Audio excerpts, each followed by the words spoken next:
Hey everyone, welcome back to the channel. Today I'm going to be talking to you about something that I see questioned a lot when it comes to recipes. A recipe will say that it's going to have, say, 4 quarts, 4 pints, or 4 whatever size jars they're saying that they have. Now, there's a way that I do my jars so that I know that I'm going to have enough jars when it comes to canning, because if I am washing jars and getting jars prepared, and when I use my simple natural Vacola unit or I do a water bath canning, I actually still, even though it is something that you don't have to do anymore these days, and that is I still boil my jars and sanitize them in a pot of boiling water. So to make sure that I'm getting enough jars done in one go, for instance, in the video footage that you'll see here, I was canning passion fruit. So I knew that I had, I think it was 6 cups of passion fruit. It's either 6 or 8, I can't remember offhand, but what I was actually doing with the little jars, because I was using little jars and filling those up and doing little tiny jars of passion fruit.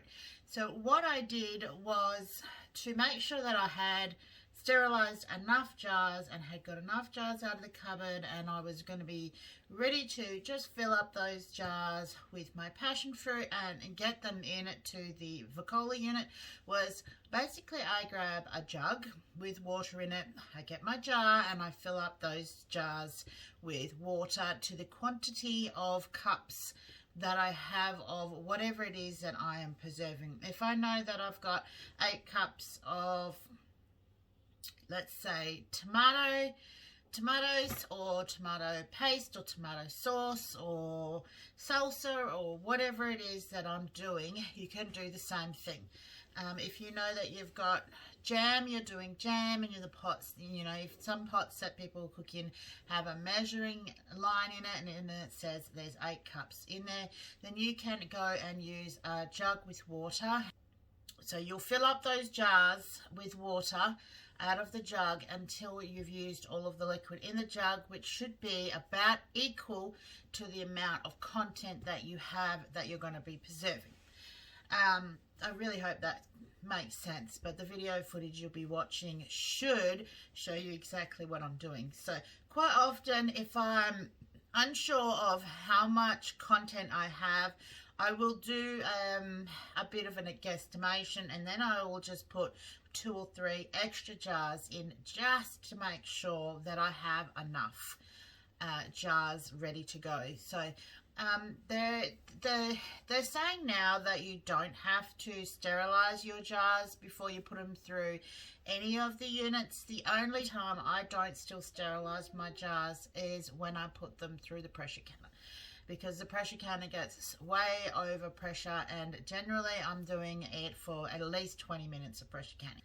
So, but when it comes to water bath canning and using my Vacola unit, I still sterilize them, whether I put them through the dishwasher or in this case I was only doing the little jars, so I did them in a pot of water.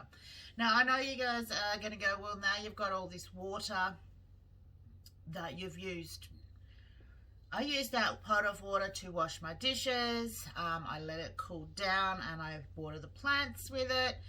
So all of that water that I'm using to measure out my jugs is not going to waste. It is going to be used at some point for something.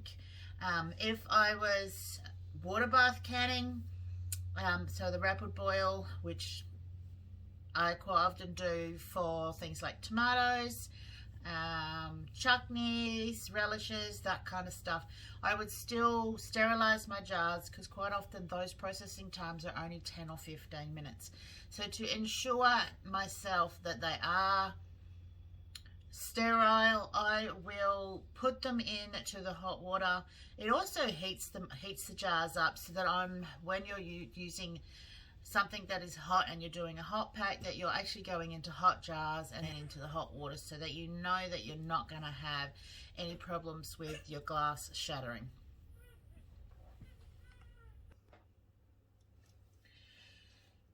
So to ensure that everything is sterile and I'm happy with all of that, that's what I will continue doing. It is up to you whether you still continue doing the steriling, but using the water to fill the jars and make sure that you have enough jars is a really great way to ensure that you then don't have to go back and try and get some more jars done, especially if you are doing it in the dishwasher. Now, the dishwasher is a great way of doing it. If you've already got half a load of dishes, I will put them through with my dishes. So if you've got half a load of dishes and you're doing some canning, or you've got, you know, a very large amount of jars that you need to get sterilized and or clean, because mine live in a cupboard inside the house when they're clean, and then to put them through the dishwasher, that will get the jars hot. So if I'm doing a hot pack, then the jars are hot out of the dishwasher. That way, if you do need to cool them down, you can just open the dishwasher to do a cold pack, and the jars are super clean, and it's been done for you whilst you were doing your food prep and whatever else you've been needing to get done. I do not recommend that you sterilize your jars in an oven. Oven sterilizing weakens the glass. So the more often you do that, heat your glass in the oven and then bring it out, it's a dry heat, and it's not the right kind of heat for sterilizing. And it just causes the jars to weaken quite a lot. So please just don't do it anymore. It is just as easy to throw them in really your hottest or your sterilizing setting on your dishwasher, and or into a pot of water that you can just use to do your dishes with after. This is little Miss Mackenzie here. We are babysitting today, so she's giving me a hand with my videos, and she's being a really good today and being a great little helper, aren't you? Hey? She's supposed to be having a nap while I do this video, but she is not napping. She is watching my fingers. Can we take this out? So hi. Hi.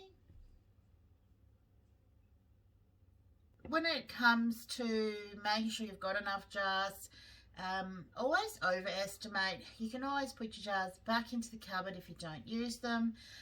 Your lids as well, you know, it's easier to just put your lids into a bit of hot water to soften them up, or whatever type of lid that it is that you're using, depending on what lid you're using and type of jar, to whether the lids need to be heated or you just use them straight on anyway, or whether they just need to be washed.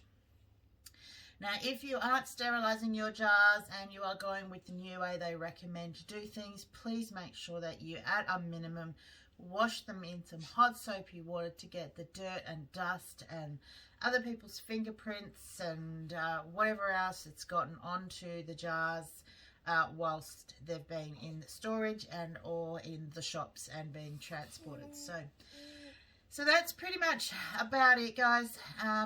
I see it all over the place, you know. It said it was going to be this amount of jars, but it only did this amount. You know, there's lots of different things that take into account why you didn't get that many jars, you know, the amount of liquid in the vegetable, how long you cooked it for, all of that kind of stuff. So if it says 6 jars and you only get 4, then that's how many you're going to get. So it's not always about how many jars it says it's going to get. You know, you could be filling them more full than the other jars. I know that the Australian and American quarts and pint sizes and measurements are slightly different as well. So our jar sizes are going to be different, bigger or smaller. All of that kind of stuff. If you're using a different type of jar, because I use a Vacola jar as well as the jars you've seen in the video. So guys, I've also done a video, I'll link that one at the end for you guys to check out, in regards to which ones of these jars that I recommend and I don't recommend out of all the jars that I've used in this video that you'll have seen. There was a few new types that I used, and the video that I'll link at the end for you and probably down in the description as well. there were different jars. I was doing an experiment. I used the passion fruit because my passion fruit was off my vine and I had an enormous amount of passion fruit, so I wasn't worried if I lost the passion fruit due to the jars unsealing or anything like that. Check that video out and it will tell you which jars I recommend, where I get my jars from, and what type of jars I'm going to be using for the upcoming summer season here. Hey! My hand, guys, it is almost back to normal movement, getting there slowly. It's still a bit stiff some days like today, but by the time the summer comes in, I am going to be back up and running and back out in the garden. I have got a few projects I've been doing, and hopefully I'll get those videos up and out to you as soon as I can when those are finished. Guys, till next time, I really hope that this has helped you answer a few questions for you when it comes to jars and sterilizing.